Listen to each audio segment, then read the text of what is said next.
was a montage of the radio days and career of my good friend, Mad Joe Martin. I'm Keith Vaughn.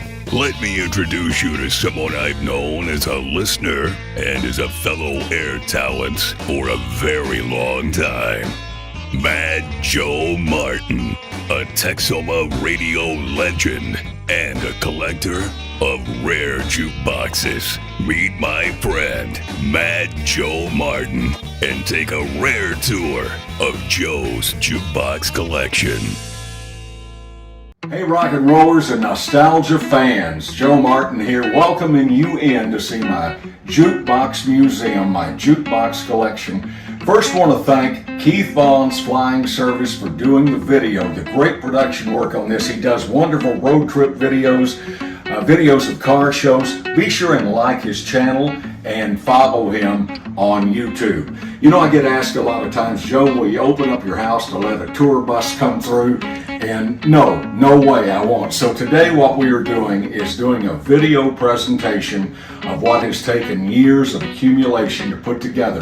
Being an old radio guy, had a love for music at a very early age, and in 1955, growing up in Denton, Texas, my uncle had a cafe that was right there off the square. It was called Barlow's Cafe. That was his last name. The very first jukebox I played was identical to this 1948 Rockola jukebox. 20 selection jukebox with 78 RPM records. Now, a lot of people hear the name Rockola, and the first thing they think of, it has to do something with rock and roll music. Absolutely, it does not. Rockola was the guy's name that founded the company, David C. Rockola, and he founded the company in the late 20s, early 30s, and I can assure you 100% it had nothing to do with Rockola. But of special interest for David Rockola and the Rockola Manufacturing Company, during World War II, all of the jukebox manufacturers, as well as other companies, went out there and produced goods for the war effort. You'll be interested to know that Rockola started producing rifles for World War II. I'll let you take that all in. Like I say, this was my first jukebox to ever play, and this was my first jukebox to ever buy. One identical to this. Unfortunately, I sold that one back in the 90s, but a good buddy of mine, Mike, down in McKinney, Texas, got me back into the hobby back around 2016. I first got into the hobby in the late 80s and have been in and out. You know, a lot of the locals will know me as being in the car clubs and car culture. I learned a long time ago, music and cars go together, and without a doubt, this Rockola fits in to the cars, the nostalgia, and the music of days gone by. Friends, we've moved over from the 1948 Rockola. Keep it in the same year, 1948, a Seabird Model 148, 20 selection jukebox. These, by the way, are the selection buttons, which has kind of created title strips are under each button. This was winding down on 78 RPM records. 2 years later, Seabird comes out with the first 45 RPM jukebox. So as they winded down with this one and the model that came right after, a Seabird Model A, it was also a 78 RPM box. They finally had started winding down, and they weren't selling many of these. Production on this would have been real low, but when the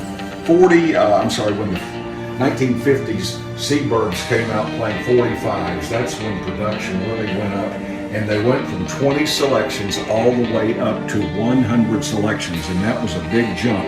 Seabird was leading the race, and let me tell you, during the 50s, Seabird was probably considered the winner on the jukebox race. The 40s would have gone to Wurlitzer, but in the 50s, definitely Seabird would be well known from that decade. And I just happen to own 10 Seabirds in my collection, but this is the second earliest. In a few moments, I'll be showing you the earliest one I have from 1937. What we have here is a 1937 Seabird. This is real early. They'd only been making jukeboxes probably about 6 years at this point, 6 or 7. It only has 12 selections. If you can imagine being in a venue, you would have become very sick of the selections, although In 1937, you were probably happy to hear any music. You might want to know the earliest recording I have is on this 37 jukebox, and it is Swanee by Al Jolson. The record is 102 years old this year. As I mentioned a moment ago, the 1948 Seabird was one of the last 2 years that they made the 78 RPM record. You'll be interested to know that this 1952 Seabird is a 45 RPM jukebox with 100 selections. That means it holds 50 records, 100 total counting the A and B sides. This was the second year for the 45 jukebox. If this one looks a little familiar to you, people that might be a little more mature, one identical to this was used on the opening shots of the TV show Happy Days that ran on ABC back in the 70s. Very, very interesting, iconic jukebox because the pilasters, the cover turns, you've got the chrome grille there in front reflecting the lights. One note of interest on this jukebox that you may find interesting, for you that don't know, Texarkana Baby, Bouquet of Roses by Eddie Arnold was the very first, it's said to be the first 45 RPM record issued back in 1950 by RCA. Serial number 0001. Some people will dispute it, but it's actually a colored vinyl record on green vinyl from Eddie Arnold. The Seabird C from 1952. Viewing pleasure is a 1953 Seabird, very similar to the last one we saw, the Model C. This is from 1953, again plays 100 selections. We have taken the mechanism cover off so you can actually see some of the inner workings, what the magic behind the curtain. A lot of these jukeboxes were sold as the 45s had just come on the scene, and this was a very popular jukebox. In fact, almost 4,000 of these were made in 1953. Of special note, you might remember a moment ago on the Seabird Model C, I mentioned the glass rods in front and then the plastic pilasters on the side. Seabird got wise in 53 after a whole bunch of the bars had gotten broken on the previous year model, so what do? They come out with steel and steel grill, and they took care of those crazy people in the bars that like to beat up on the jukeboxes. Just for a little demonstration, let's play H3. We do have the volume turned down for copyright purposes, but you see the mechanism moving. You'll see those switches start moving right there. It's amazing how mechanical everything is. There's so much similar between cars and jukeboxes. You've got the mechanics, you've got the electronics, you've got the chrome, you've got the glass, you've got all the decorative items on jukeboxes, all the things that make it look pretty, same as cars. The difference between this and a car restoration is in the dead of winter, when outside it's 12 degrees, I can be working on one of these jukeboxes in the comfort of my living room.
Okay, on the Model R that you just saw, This is the 3W1 Seaberg wall box. 100 selection remote selector wall box. A lot of people get confused and think that these were actually jukeboxes.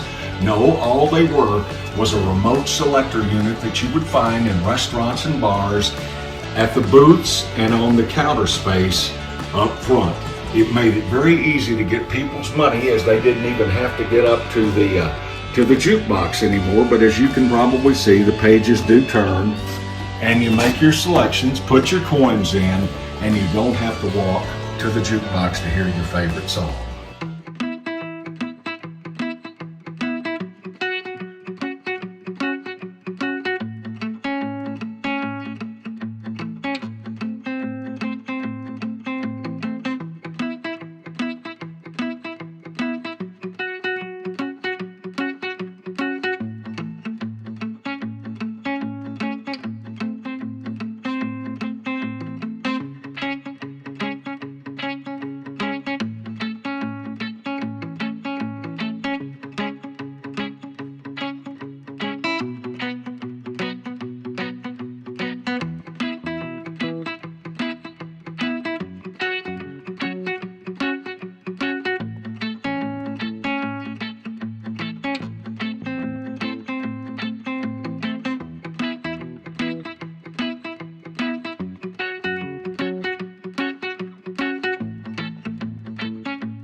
Still hanging with me on this jukebox collection. I heard someone out there say, when in the world is old Joe Martin going to show us a Wurlitzer? Well, what I have is a 1955 Wurlitzer. This is a special jukebox right here to North Texas.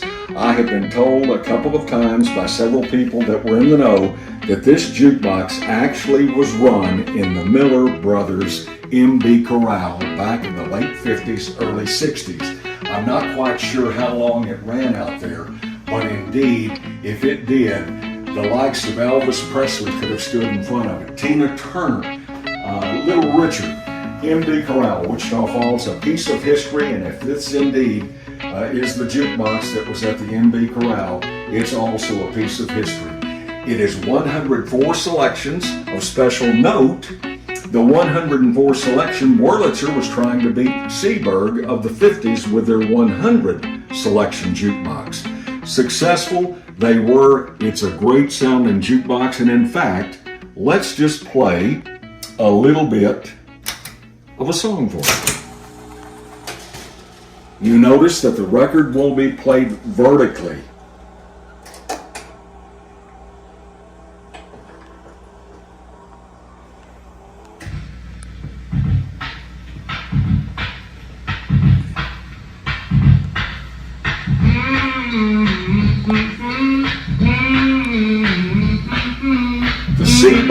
The Wurlitzer model 1800 from 1955. I'm often asked which is my favorite jukebox, and I've got a great answer for you. My favorite jukebox is going to be the next one that I find. If you're watching this video today and you happen to have a jukebox that you might want to sell, feel free to send me pictures to my website. Actually, it's my email address now, madmartin22@yahoo.com. That's madmartin22, all one word, @yahoo.com. I'm always interested in my next jukebox. I don't really do repairs for other people, so no need to call me on that.